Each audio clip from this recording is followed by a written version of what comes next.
Hey there, this is Mike with Adventures in Flight. Thank you very much for joining me for this video presentation. I appreciate you taking time to be able to watch this. So, yesterday I took the X1 out for a flight and I said, you know what, I got to do it again. So, here we go. I'm going to do it again. There is a pretty decent chance that it may rain during this flight. Will it? I tell you what, I hope so, because we haven't had rain in a very long time. And I hope sending the X1 up in the air may cause some of these storm clouds that are gathering around to drop some much needed rain on us. But anyway, here are the conditions. According to UAV, it is currently 78 degrees. It's quite warm. The winds are out of the south-southeast at 22 miles per hour at 300 feet above ground level.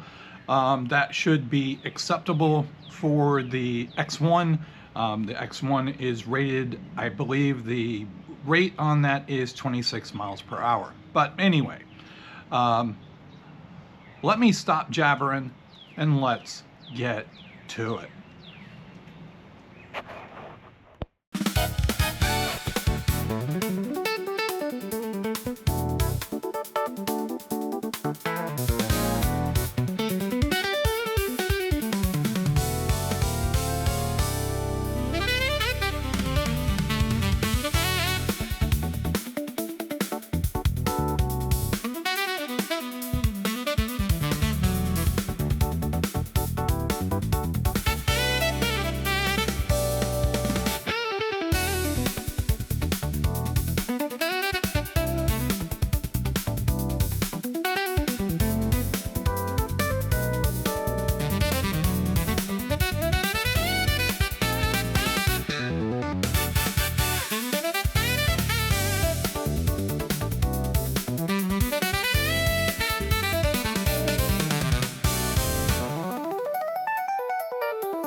Alrighty, well, X1, you didn't cause it to rain, but it did get cloudy. So maybe the job has been done, and maybe it will rain soon, I hope.